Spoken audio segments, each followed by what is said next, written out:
something that comes up in it's the week before Easter, you know. And the reason it's called Palm Sunday, of course, is because of what we're told about in the Gospels prior to the crucifixion. It actually sounds very positive. I'm going to read it to you since we're talking about it. It's in Matthew chapter 21. This is Jesus entering into Jerusalem. When they drew nigh to Jerusalem, they and were come to Bethphage, the Mount of Olives, then Jesus sent 2 disciples, saying, Go over into the village against you, and straightway you shall find an ass tied and a colt with her. Loose them, and bring them unto me. And if any man say aught to you, you shall say, The Lord hath need of them, and straightway he will send them. All this was done that it might be fulfilled, which was spoken by the prophet, saying, Tell ye the daughter of Zion, Behold, thy king cometh unto thee, meek, sitting upon an ass, and the colt and the foal of an ass. And the disciples went and did as Jesus commanded them, and they brought the ass and the colt and put on them their clothes and set him thereon. And a great multitude spread their garments in the way. Others cut down branches from the trees and strewed them in the way. And the multitudes went before that followed, cried, saying, Hosanna to the Son of David. Blessed is he that cometh in the name of the Lord. Hosanna in the highest. Now, that all sounds very positive, and that's what we associate with Palm Sunday, the palm branches and them all throwing them in the street, and it all sounds great. But you know, a week later, less than a week later, these same people who are shouting Hosanna to the Son of David are saying, Crucify him. They're shouting in Pilate's court, crucifying, let his blood be upon us and our children. You know, we might, I guess the only way to explain that is we might think that the crowd is just carried away with the novelty of the situation. Crowds can be easily swayed, I guess. Jesus was not deceived, of course, by all of this. The thing that we don't often consider about this entrance of Jesus into Jerusalem, this is the occasion on which he made some of his most severe pronouncements against the then nation of Israel. Some of his most severe pronouncements against the leaders of the temple and so forth. And it wouldn't be of any interest to us necessarily, except that unless we understand the things that he said at this time and to whom they were directed, we could easily get the wrong impression and apply them in a way that's not meant to be applied. And I want to read some of those just to set the stage and then talk about a little further. He's riding into Jerusalem. He comes into the temple and he throws out the money changers. Now, if you've read the Gospels before, you know that he did that at the beginning of his ministry. And here at the very end of his ministry, he did the exact same thing. He went into the temple. He threw out the money changers. And this, of course, did not ingratiate him to the rulers of the temple. And they began to criticize him, and they sent some of their number to ask him hard questions to try to deceive him. Of course, he wasn't thrown off. And here in this very same chapter, 21, Jesus responded to them with a parable. And I want you to hear this and consider what he has to say here. There's some interesting wording in this parable in verse 33. Matthew chapter 21, verse 33. He said, Hear another parable. There was a certain householder which planted a vineyard and hedged it round about, and digged a winepress in it, and built a tower, and let it out to husbandmen, and went into a far country. And when the time of the fruit drew near, he sent his servants to the husbandmen, that they might receive of the fruits of it. And the husbandmen took his servants, beat one, killed another, and stoned another. Again he sent other servants, more than the first, and they did unto them likewise. Last of all he sent unto them his son, saying, They will reverence my son. But when the husbandmen saw the son, they said among themselves, This is the heir. Come, let us kill him. Let us seize on his inheritance. And they caught him. They cast him out of the vineyard and slew him. When the Lord therefore of the vineyard cometh, what will he do to those husbandmen? And they say unto him, He will miserably destroy those wicked men, and will let out his vineyard unto other husbandmen, which shall render unto him their fruits in their season. Then Jesus saith unto them, Did you never read in the Scriptures, the stone which the builders rejected, the same has become the head of the corner. This is the Lord's doing, and is marvelous in our eyes. Therefore I say unto you, the kingdom of God shall be taken from you, and given unto a nation, or a people. bringing forth the fruits thereof. And whosoever shall fall on this stone shall be broken. Whomsoever it shall fall, it will grind him into powder. And when the chief priests and Pharisees heard the parables, they perceived that he spoke of them. Now in this parable, something very interesting. I think it's clear, I think anyway, I don't know how you could misunderstand it. I think it's pretty clear what he's talking about. When he said there's a vineyard, he means the nation of Israel, the old covenant people of God. And when he said he sent to them servants, and they beat some and stoned others and killed others, he's talking about the prophets, because it was notable in the Old Testament. That's generally what happened to many of the prophets. And when he says last of all, and note that phrase, last of all, the final thing, last of all, his last dealing with them, he sent his son. Now we know who that is. It's not hard to understand this at all. He sent Jesus to them. And it said the husbandman saw him, cast him out of the vineyard. Now he has not yet, of course, been crucified. That's going to happen later in the week, but he knew ahead of time what was going to happen. They cast him out of the city. They took him out of the city, and they crucified him. He is predicting in this parable what exactly they would do to him. And then he said, he asked them a question, what will the Lord of the vineyard do when he comes? Now this is an interesting phrase, when he comes. What will he do? Well, he said he'll come and destroy them. That was their response to him. This is a pretty severe and a pretty harsh judgment. But you see the context, I think, who he's talking about and who this destruction is aimed at. And just so you don't miss the point, if we skip ahead just a little bit, there's so much here that I don't want to take time to read everything in every chapter. Skip to the end of chapter 23. Chapter 23 is when he says, woe to you scribes and Pharisees, blind guides, and so forth. Listen to how he finishes that. Chapter 23, verse, let's see, 29. Let's start there.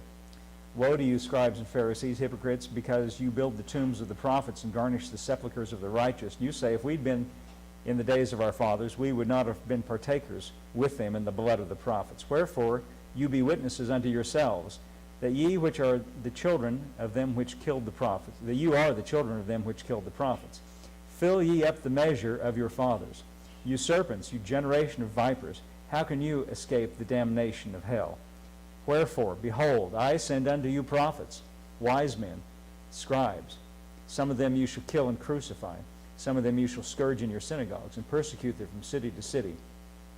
That upon you, and by you he means those people to whom he's addressing, those scribes and Pharisees, upon you may come all the righteous blood shed upon the earth. Think about that. That's pretty severe.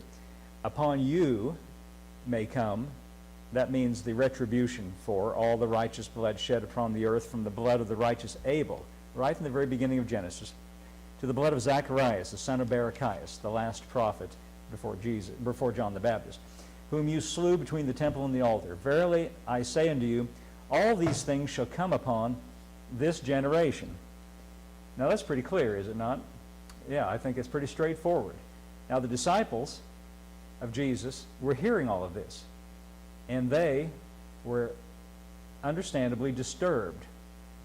This is kind of harsh, disturbing language. So they come to him with a logical question. This is in Matthew 24. Now I'm sure you've heard a lot of these things before. I wanted to make sure that you understood what the context is, where they occur in the narrative of the Gospels, and to whom he's speaking. Chapter 24, verse 1, it says, And Jesus went out and departed from the temple, and his disciples came to him for to show him the buildings of the temple. And Jesus said unto them, See ye not all these things?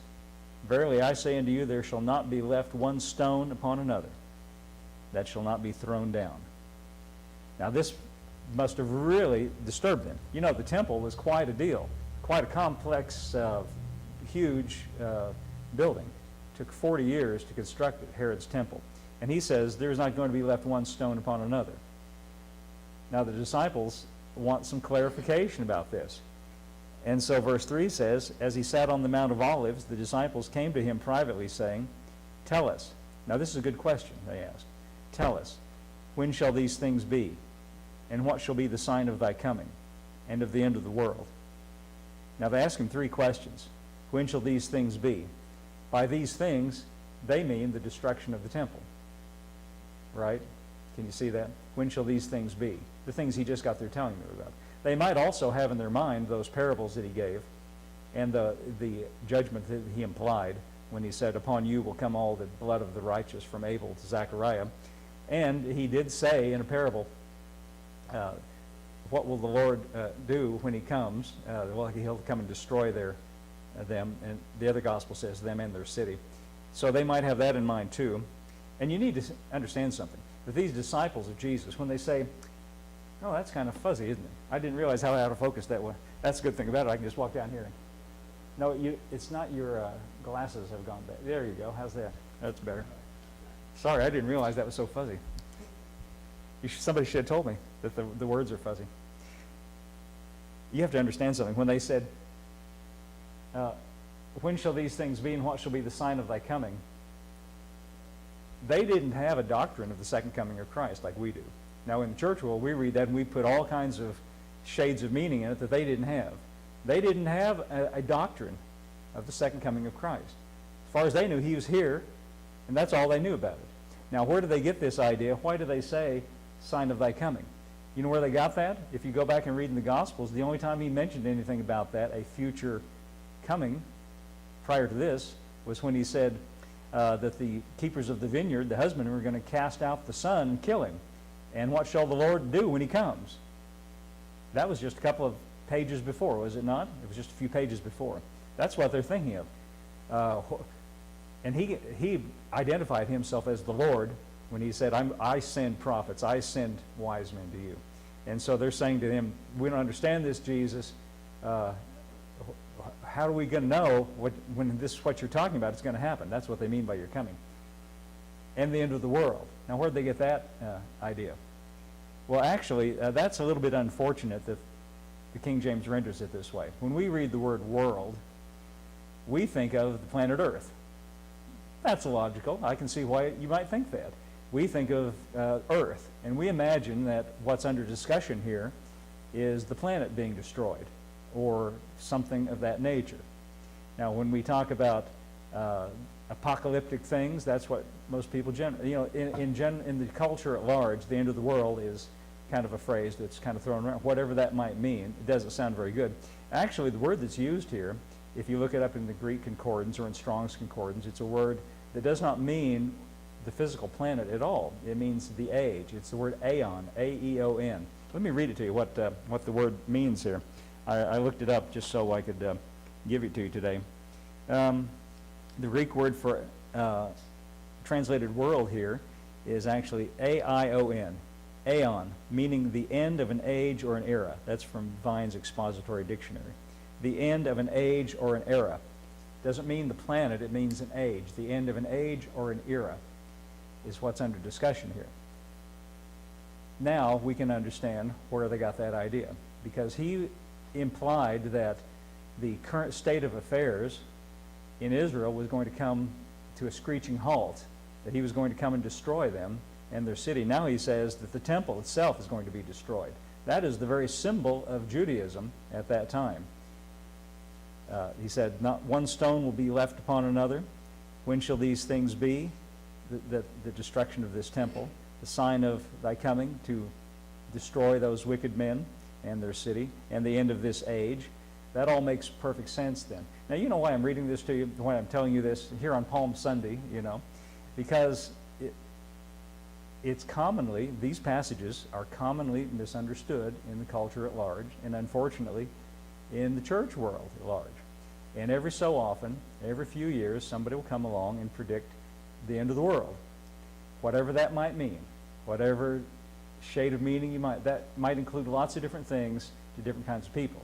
Now currently there's, I thought, I wrote down some, I was just trying to think back. The last one I remember was the Mayan calendar. Remember when the Mayan calendar was going to expire?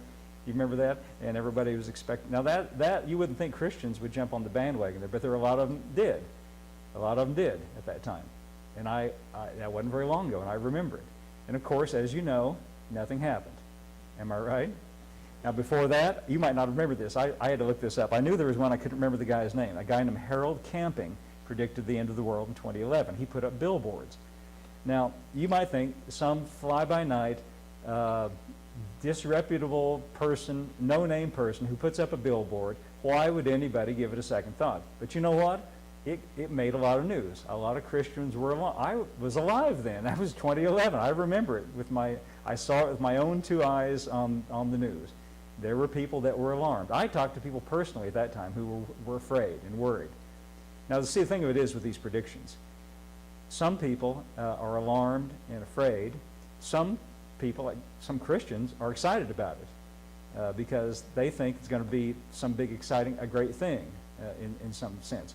Now, in either case, Christians who think it's going to be good are going to be disappointed. And people who are afraid for no reason, because none of those things happen. Is that right?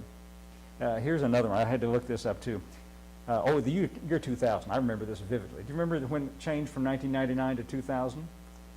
I don't know if you remember all the hullabaloo about that's going to be the end of the world.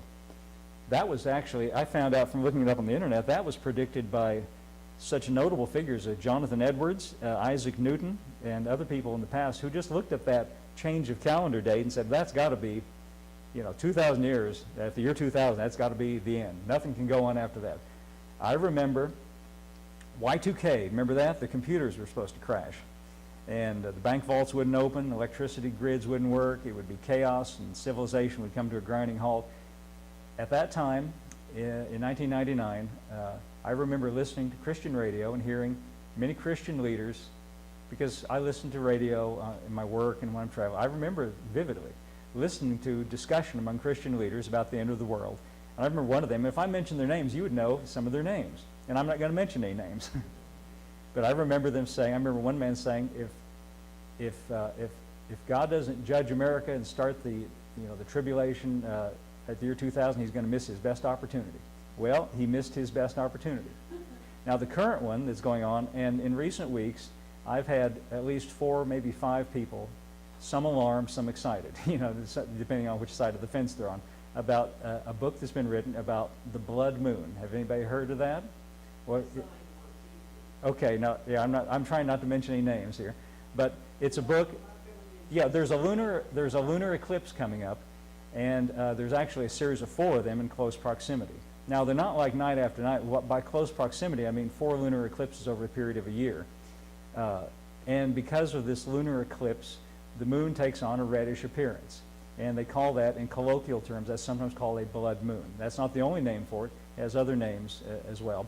But because it has this colloquial name called a blood moon, some people have associated that with some things that are written in the Bible about the moon turned into blood, and are saying that this will be the end of the world, or something like that, or something associated with it. At least that's what people are taking from it.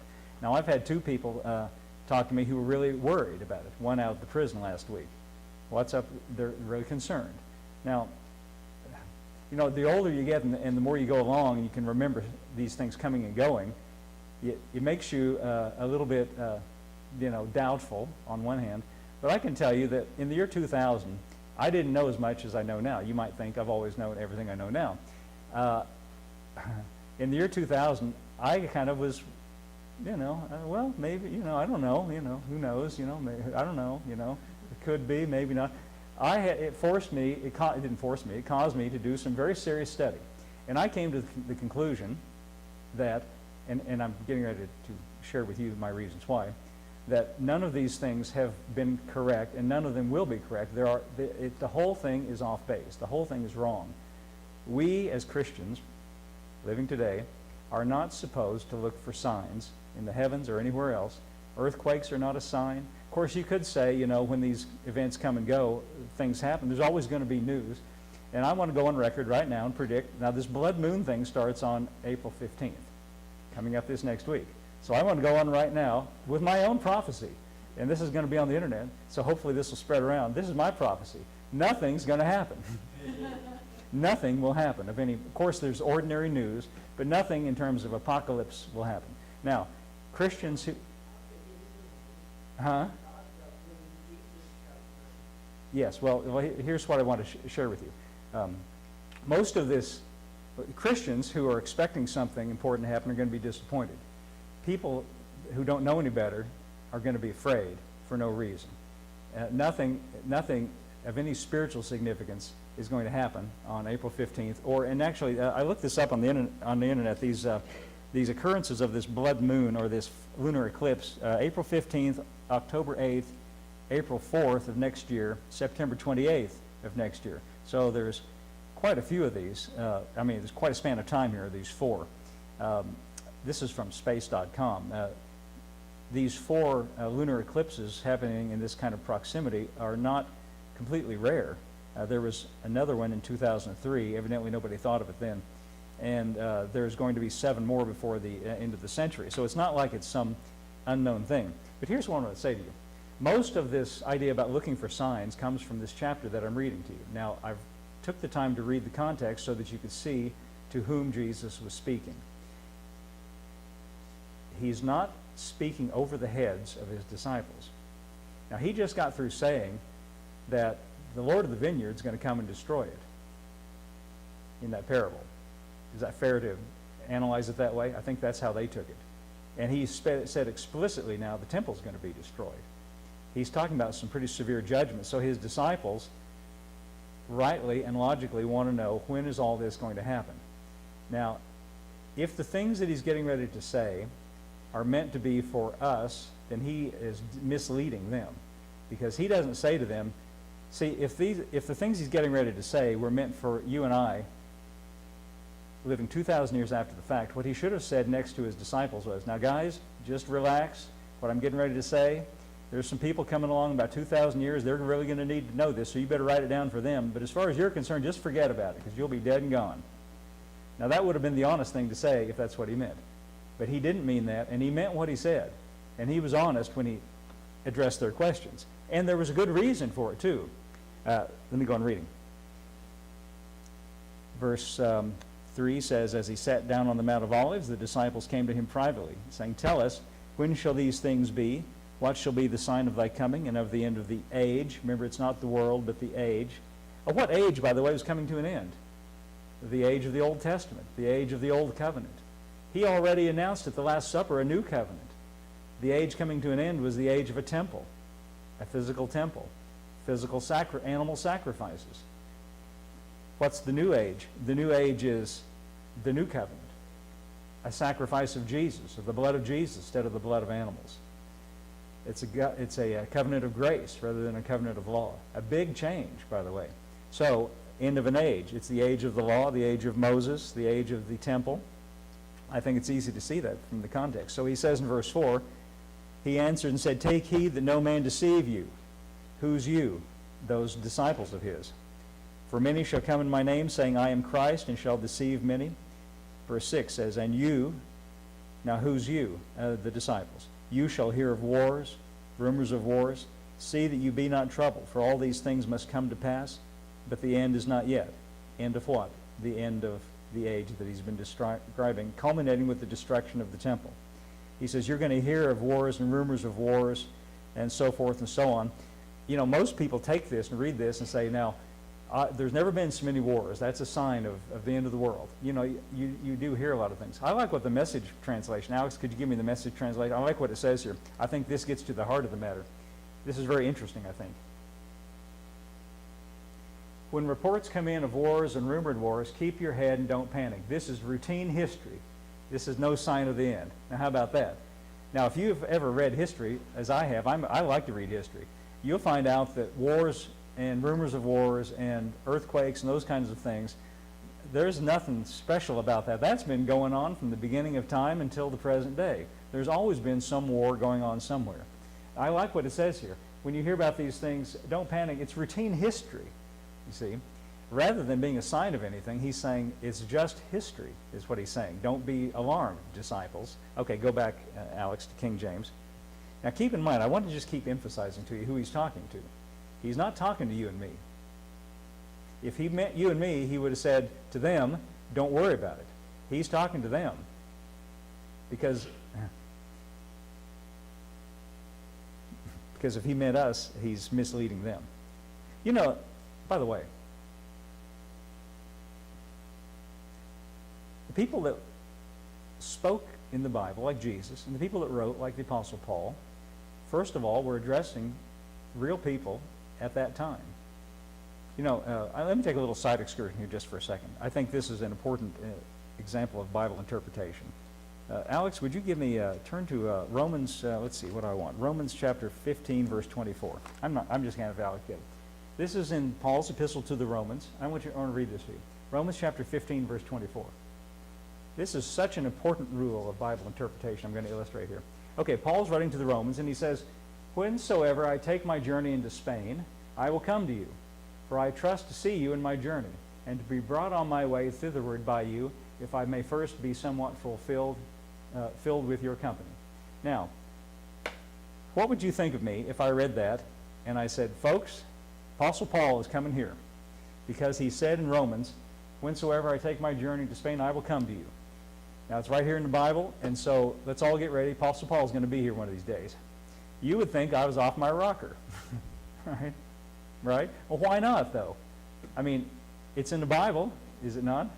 Well, you have to use your head a little bit when you read the Bible. See, this is an easy one to understand.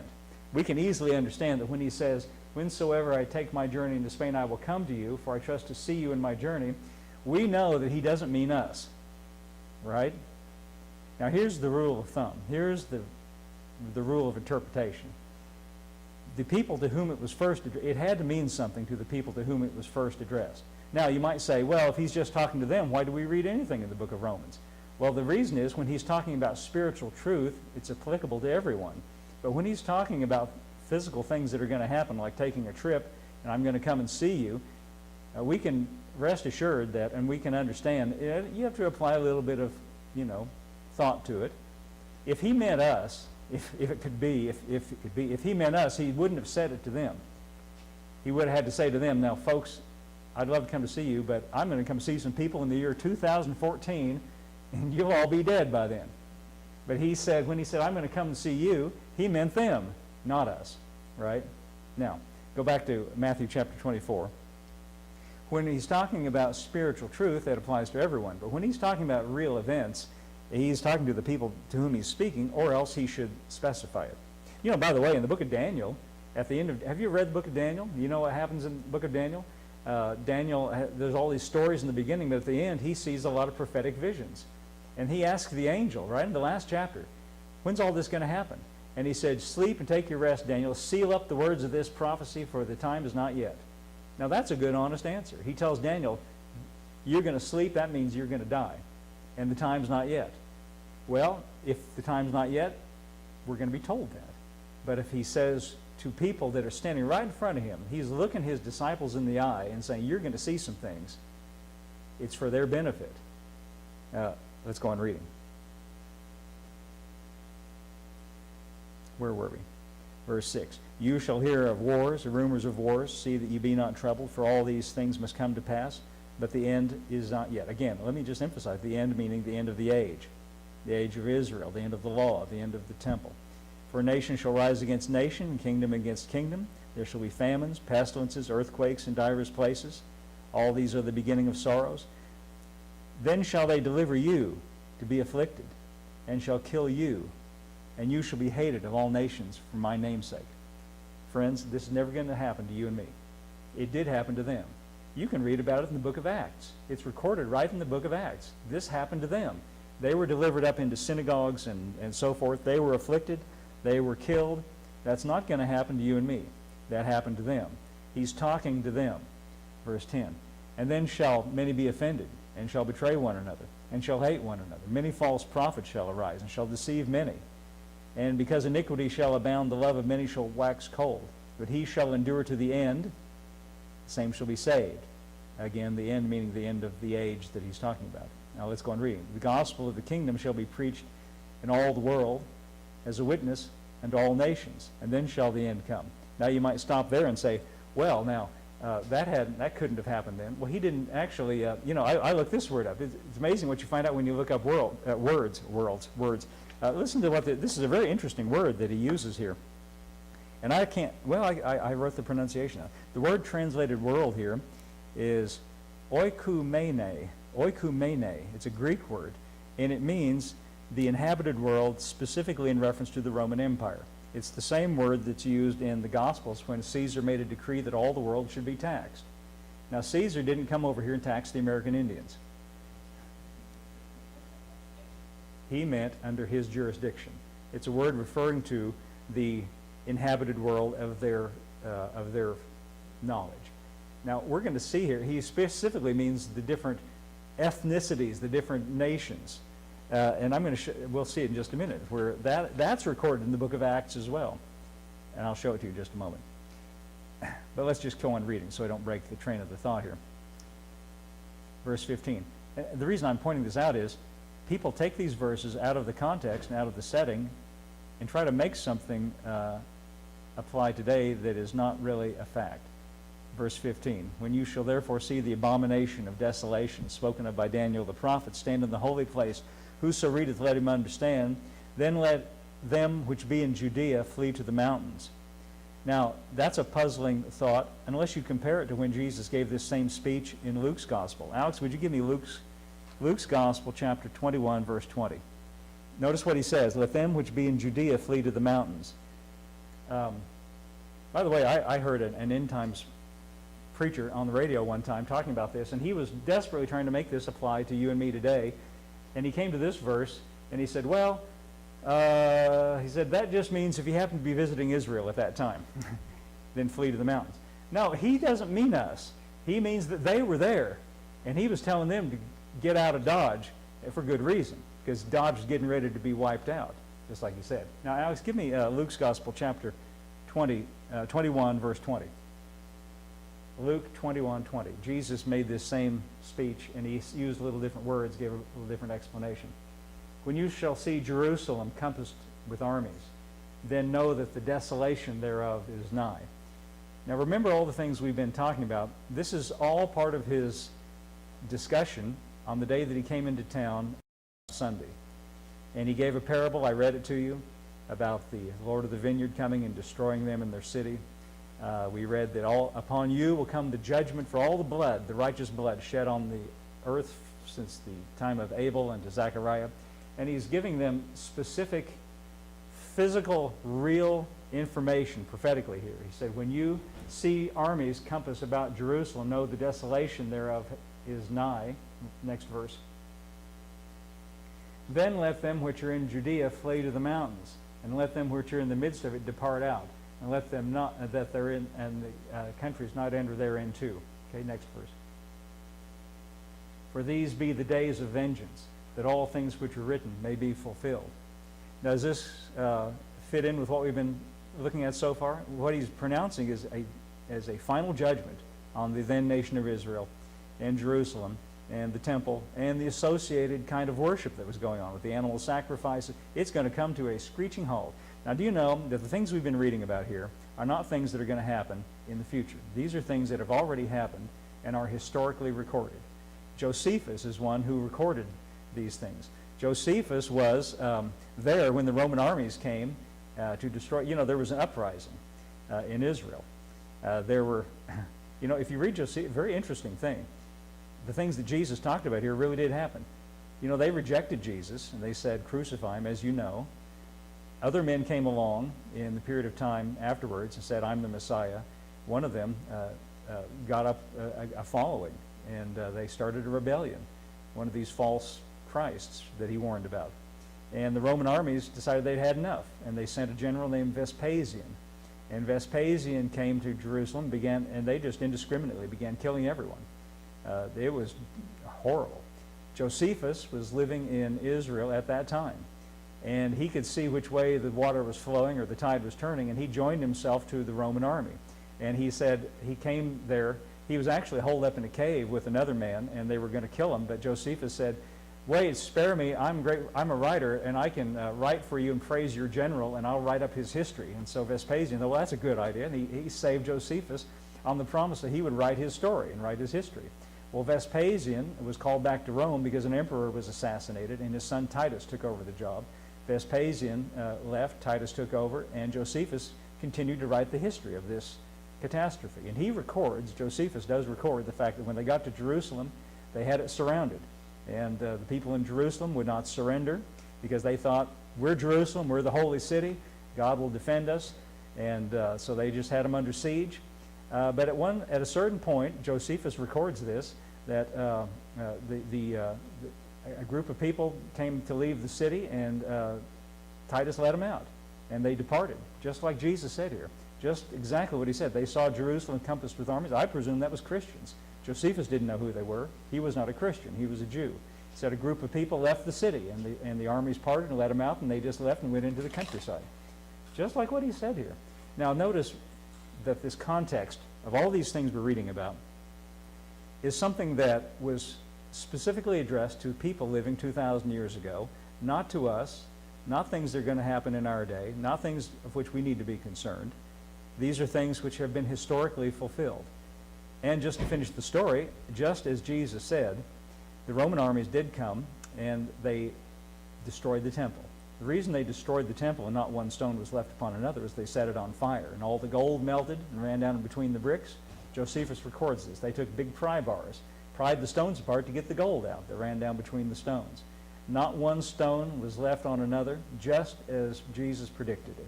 Now they have today a thing called the Wailing Wall, and I've heard people say, well, that means there's still some stone standing. The Wailing Wall is not a wall of the temple. It's a retaining wall holding up the foundation. Every stone of that thing is gone, just like Jesus said. That whole prophecy is completely fulfilled, and it's all done. It happened in 70 A.D. It's a historical fact. Now, that didn't yet get us to the blood moon thing. I need to finish by telling you that. That's in Acts chapter 2. We'll conclude by reading Acts chapter 2. Now, you might think that Acts chapter 2 is about the day of Pentecost. It is that. It is the day of Pentecost. But notice what Peter said. Well, let's just read a little bit in Acts chapter 2. I'm just about done, so just indulge me a little bit while I read here. Acts chapter 2, verse 1. They're there because Jesus told them to wait the coming of the Holy Spirit. When the day of Pentecost was fully come, they were all with one accord in one place. Suddenly there came a sound from heaven as of a rushing mighty wind, and it filled all the house where they were sitting. And there appeared unto them cloven tongues like as of fire, and it sat upon each of them. And they were all filled with the Holy Ghost, and began to speak with other tongues as the Spirit gave them utterance. And there were dwelling at Jerusalem Jews, devout men, out of every nation under heaven. Did you notice that little phrase, every nation under heaven? Now, I didn't make that up. That's right there. Do you remember Jesus said, this gospel will be preached into all the world as a witness. Now, here's people out of every nation under heaven who are gathered in Jerusalem. Why for a witness? Because there was a judgment coming, and Jesus wanted to give them every ample opportunity. Do you remember what he said? This generation shall not pass. Do you know what the year roughly was when Jesus was crucified? Around about 33 A.D. You know how long it is between the crucifixion of Jesus and the destruction of the temple that he predicted? 30 to 70, 40 years. Exactly one biblical generation. When he said, this generation shall not pass, he gave them the full generation. He gave them 40 years, a full biblical generation. And the judgment that he predicted came. Now here's people out of every nation under heaven. Now when this was noised abroad, the multitude came together and were confounded, because every man heard them speak in his own language. And they were all amazed and marveled, saying to one another, behold, are not all these which speak Galileans? And how hear we every man in our own tongue, wherein we were born? Parthians, Medes, Elamites, dwellers in Mesopotamia. That's where modern-day Iraq is. And in Judea, and Cappadocia, and Pontus, and Asia, and Phrygia, and Pamphylia, in Egypt, and the parts of Libya about Cyrene, and strangers of Rome, and Jews, and proselytes, Cretes, and Arabians. You know why that list is there? That's just about everybody in the known world at that time. And they all heard as a witness the marvelous works of God, as they said. Cretes and Arabians, we do hear them speak in our tongues the wonderful works of God. This was done as a witness to them. And they were all amazed, and were in doubt, saying to one another, what meaneth this? Others mocking said, these men are full of new wine. But Peter, standing up with the 11, lifted up his voice, and said to them, you men of Judea, and all you that dwell in Jerusalem, be this known unto you, and hearken unto my words. For these are not drunken as you suppose, seeing as it is but the third hour of the day. But this is that which was spoken by the prophet Joel. Now he's getting ready to read a prophecy from Joel, and he says, I want you to know that this that you're seeing on the day of Pentecost, all these people speaking in tongues, this is the fulfillment of that which was spoken by the prophet Joel. This is it. What Joel predicted, you're seeing it. What did Joel predict? It shall come to pass in the last days, saith God. By the way, when most people read that expression, last days, they imagine today. We know we're living in the last days. Well, we don't know any such thing. If you think you know, you don't know any such thing. In fact, this phrase, as is used in Bible usage, has a specific usage. He doesn't mean the last days of planet Earth. He means the last days of the nation of Israel at that time. It shall come to pass in the last days, saith God, I will pour out my Spirit upon all flesh, and your sons and your daughters shall prophesy. Your young men shall see visions, and your old men shall dream dreams. And on my servants and on my handmaids I will pour out in those days of my Spirit, and they shall prophesy. And I will show wonders in heaven above, and signs in the earth beneath, blood, fire, vapor of smoke. Those words, by the way, sound a little bit threatening. Well, they should. They imply judgment. Blood, fire, vapor of smoke. Very much like what happened when the Romans came and set the temple on fire, by the way. Not just figurative, poetic words here.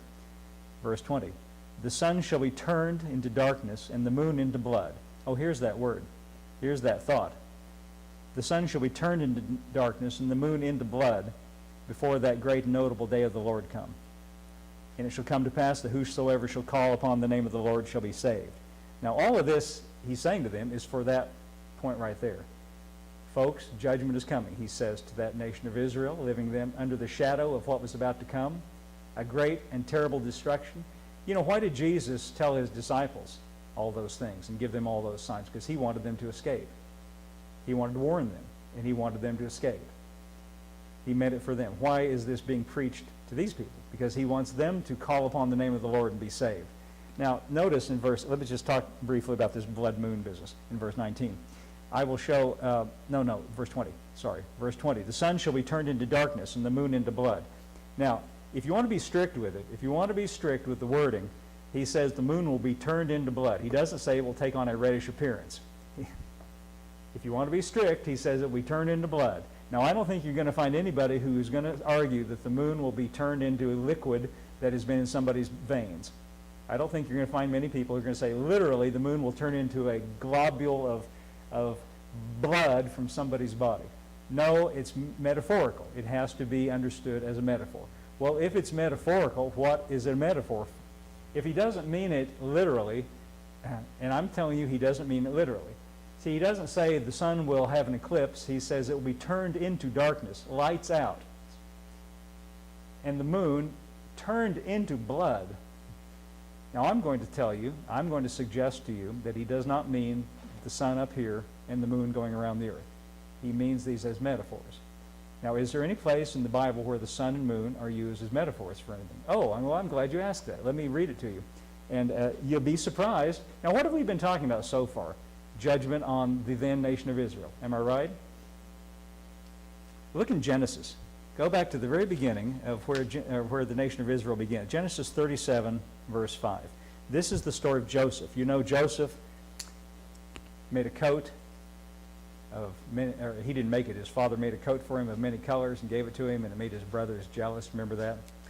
Genesis chapter 37. Is that what I said? And Alex, would you give me that? Verse 5. And it's very interesting here, thing that took place. And it really is significant in the light of what we're talking about. And you know what? People living in Jews in Jerusalem, they would know this story about Joseph. They would understand this. Oh, by the way, you know who Joseph's father is? Who knows who Joseph's father is? Jacob. And you know what? Jacob had another name. You know what his other name was? Go back to verse 3. Genesis chapter 37, verse 3. Jacob was called by another name. Israel. Israel was the name of Jacob, right? Yeah. He is the is the word progenitor. He is the father of the 12 tribes from whom the nation of Israel grew. They called him Israel. That was his name. Israel loved Joseph more than all his children because he was of the son of his old age, and he made him a coat of many colors. That was nice. Okay, next. You know, the coat of many colors signified that he was meant to be the favored one, the ruler. And when his brethren saw that their father loved him more than all his brethren, they hated him and could not speak peaceably unto him. Does this remind you, by the way, Joseph, if you read the story of Joseph, you can't help but miss the fact that Joseph is a precursor or a figure of Christ. His brethren hated him. They cast him into a pit for 20 pieces of silver. Jesus was sold for 30 pieces of silver. And they recognized him later. He went ahead of them and, to save them. Anyway, his brethren saw that their father loved him more than all his brethren. They hated him, and they could not speak peaceably unto him. Okay, next verse. Verse 5. And Joseph dreamed a dream. This is interesting now. He dreamed a dream, and he told it to his brethren, and they hated him yet the more. Okay, what's the dream? He said to them, "Hear, I pray you, this dream which I have dreamed." Okay, go ahead, Alex. "For behold, we were binding sheaves in the field, and lo, my sheaf arose, and also stood upright, and behold, your sheaves stood around about, and made obeisance to it." That means they fell down and worshipped it. Okay, that means, you know what that means. "And his brethren said to him, Shalt thou indeed reign over us?" That sounds a little bit like, the Pharisees and the scribes, what they said to Jesus. "Shalt thou reign over us, or shalt thou have dominion over us?" And they hated him yet the more for his dreams and for his words. Okay, another verse. "And he dreamed yet another dream, and told it to his brethren, and said, Behold, I have dreamed a dream more. And behold, the sun and the moon and the 11 stars made obeisance to me." Now, who is the sun? Who's the moon? What are the 11 stars? Next verse. "And he told it to his father and to his brethren. And his father rebuked him and said, What is this dream that thou hast dreamed? Shall I and thy mother and thy brethren indeed come and bow down ourselves to thee to the earth? The moon and the sun." Let's go back. Was that what it said? Let me just make sure I got that right. "I dreamed another dream," and he told his brethren in verse 9, "Behold, I have dreamed a dream. The sun and the moon and the 11 stars made obeisance to me." The sun is Israel. The moon is Mrs. Israel. It's the sun and the moon and the stars. They mean the 12 tribes in the nation of Israel. It's a metaphorical picture of all of them bowing down in worship to him. Why would God give him a dream like that? Because he is a precursor and a figure of Christ. And why is this significant? Because the nation of Israel was supposed to, that Christ was their Lord, and he came and they should have bowed down in worship to him, as they seemingly did in a less than sincere way when he rode into Jerusalem on Palm Sunday. So what does it mean on the day of Pentecost when Peter got up and said, "The sun shall be turned to darkness and the moon into blood," before that notable day of the Lord come? He's saying to them, for the nation of Israel, I'm sorry to say, it's lights out. And there's going to be a bloody end to this. And it's not a matter of speculation. It really did turn out that way.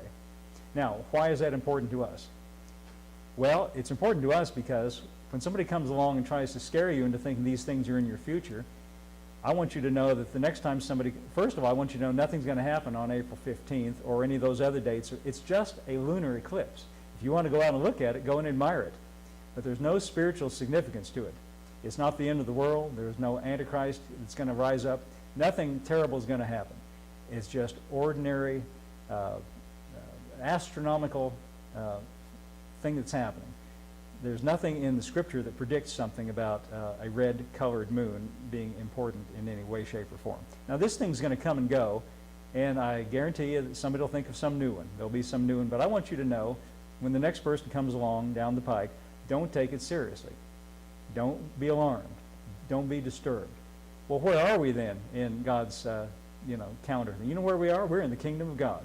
We're in God's kingdom, which is growing and expanding, and it's a good place to be. And you've got nothing like that to worry about in your future. Okay, that's all I got to say today. Let's all stand up.